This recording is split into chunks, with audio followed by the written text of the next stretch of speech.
السلام علیکم ورحمۃ اللہ وبرکاتہ۔ جنت کے بارے میں دلچسپ اور حیرت انگیز تفصیل۔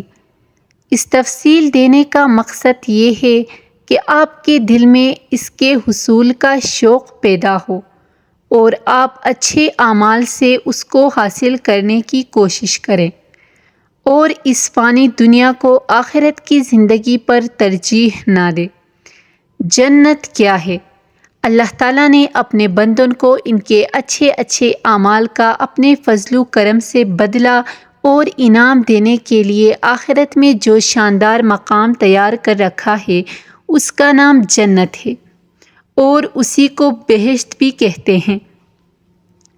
جنت میں ہر قسم کی راحت و شادمانی و فرحت کا سامان موجود ہے۔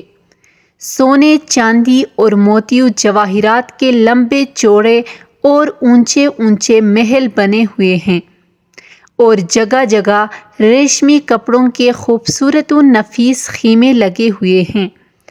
ہر طرف طرح طرح کے لذیذ اور دل پسند میووں کے گھنے شاداب اور سایہ دار درختوں کے باغات ہیں، اور ان باغوں میں شیرین پانی، نفیس دودھ، عمدہ شہد اور شراب طہور کی نہریں جاری ہیں۔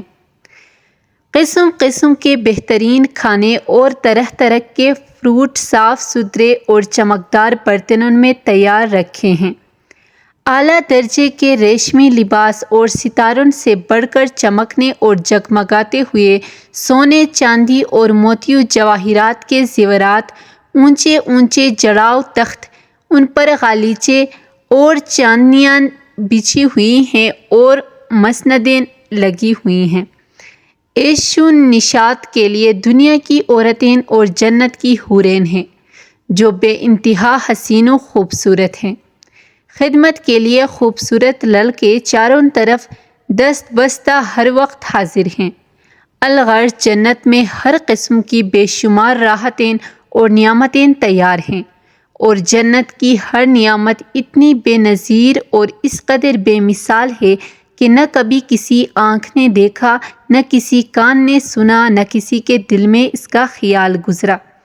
جتنے لوگ بلا روک ٹوک ان تمام نعمتوں اور لذتوں سے لطف اندوز ہوں گے، اور ان تمام نعمتوں سے بڑھ کر جنت میں سب سے بڑی نعمت یہ ملے گی کہ جنت میں جنتیوں کو خداوند قدوس عز و جل کا دیدار نصیب ہوگا۔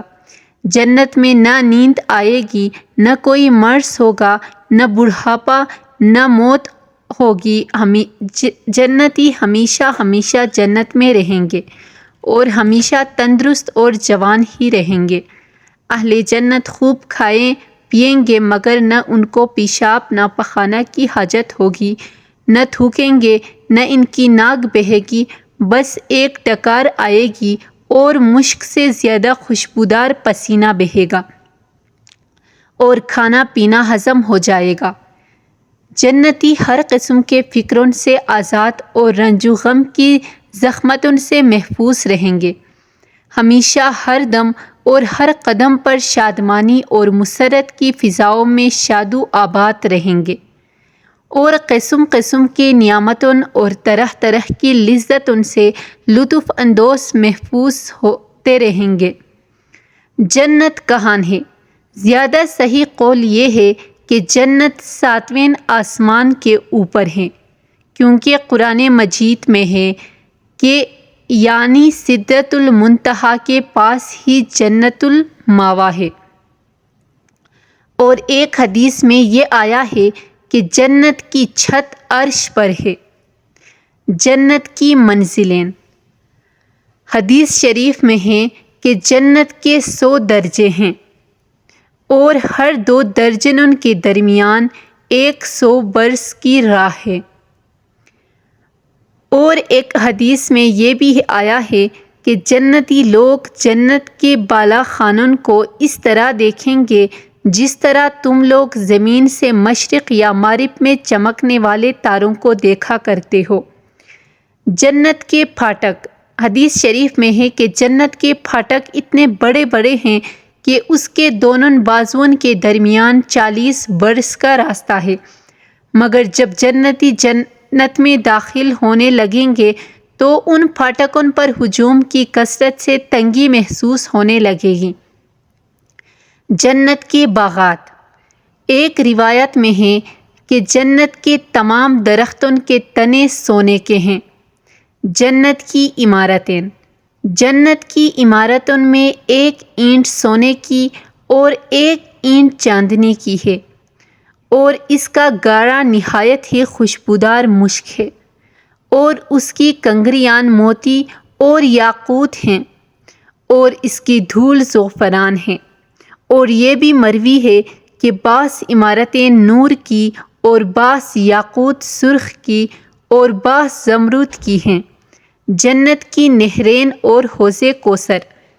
جنت میں شیرین پانی، شہد، دودھ اور شراب کی نہریں بہتی ہیں۔ جب جنتی پانی کی نہر میں سے پئیں گے تو انہیں ایسی حیات ملے گی کہ پھر انہیں موت نہ آئے گی، اور جب دودھ کی نہر میں سے نوش کریں گے تو ان کے بدن میں ایسی فربہی پیدا ہوگی کہ پھر کبھی لائر نہ ہوں گے، اور جب شہد کی نہر میں سے ہی پی لیں گے تو انہیں ایسی صحت و تندرستی مل جائے گی کہ پھر کبھی نہ وہ بیمار ہوں گے، اور جب شراب کی نہر میں سے شراب پیا جائے گا تو انہیں ایسا نشاط اور خوشی کا سرور حاصل ہوگا کہ پھر کبھی وہ غمگین نہ ہوں گے۔ یہ چاروں نہریں ایک حوض میں گر رہی ہیں جس کا نام ہے حوض کوثر۔ یہی حوض کوثر ہے جو حضور اکرم صلی اللہ علیہ وآلہ وسلم کا وہ حوض کوثر ہے جو ابھی جنت کے اندر ہے، لیکن قیامت کے دن میدان حشر میں لایا جائے گا، جہاں حضور اکرم صلی اللہ علیہ وآلہ وسلم اس حوض سے اپنی امت کو سیراب فرمائیں گے۔ جنت کے چشمے۔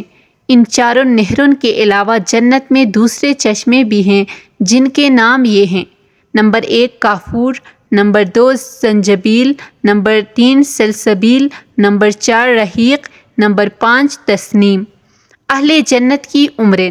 ہر جنتی خواہ بچپن میں مرا ہو یا بوڑھا ہو کر وفات پائی ہو، ہمیشہ جنت میں اس کی عمر 30 ہی برس کی رہے گی، اور اس سے زیادہ کبھی اس کی عمر نہیں بڑھے گی، اور وہ ہمیشہ اس طرح جوان رہتے ہوئے آرام و راحت کی زندگی بسر کرتا رہے گا۔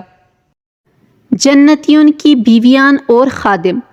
ادنیٰ درجے کے جنتی کو 80,000 خادم اور 72 بیویاں ملیں گے، اور اس کے لیے موتی اور یاقوت کا اتنا لمبا چوڑا خیمہ گاڑا جائے گا جتنا کہ جابیہ اور صنعا کے دونوں شہروں کے درمیان فاصلہ ہے۔ حوروں کا جلسہ اور گانا۔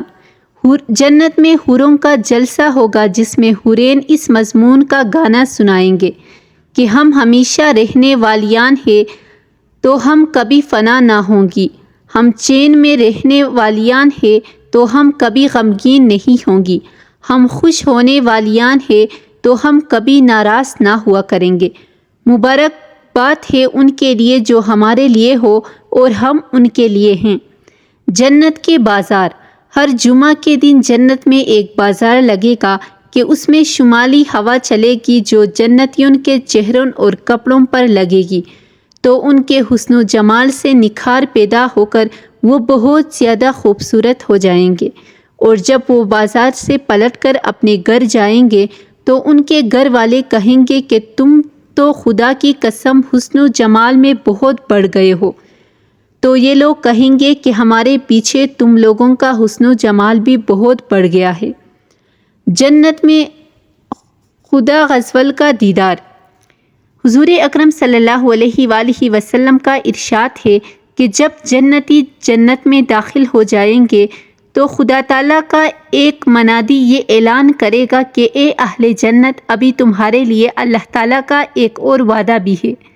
تو اہل جنت کہیں گے کہ اللہ تعالیٰ نے ہمارے چہروں کو روشن نہیں کر دیا، کیا اللہ تعالیٰ نے ہم کو جہنم سے نجات دے کر جنت میں نہیں داخل کر دیا؟ تو منادی جواب دے گا کہ کیوں نہیں، پھر ایک دم خداوند قدوس عز و جل اپنے حجاب اقدس کو دور فرما دے گا اور جنتی لوگ خدا عز و جل کا دیدار کریں گے۔ تو جنتیوں کو اس سے زیادہ جنت کی کوئی نعمت پیاری نہ ہوگی۔ اس طرح بخاری و مسلم کی حدیث میں ہے، حضرت جریر بن عبداللہ رضی اللہ تعالیٰ عنہ کہتے ہیں کہ ہم لوگ رسول اللہ صلی اللہ علیہ وآلہ وسلم کی خدمت میں بیٹھے ہوئے تھے، تو حضور صلی اللہ علیہ وآلہ وسلم نے 14ویں رات کو چاند کی طرف دیکھ کر ارشاد فرمایا کہ تم لوگ عنقریب قیامت کے دن اپنے رب عز و جل کو دیکھو گے جس طرح تم لوگ چاند کو دیکھ رہے ہو، یعنی جس طرح چاند کو دیکھنے میں کوئی کسی کے لیے حجاب اور نہیں بنتا، اس طرح تم لوگ اپنے رب کو دیکھو گے۔ تو اگر تم لوگوں سے ہو سکے تو نماز فجر اور نماز عصر کبھی نہ چھوڑو۔ اے اللہ ہمیں معاف فرما اور ہمیں جنت الفردوس عطا فرما، آمین۔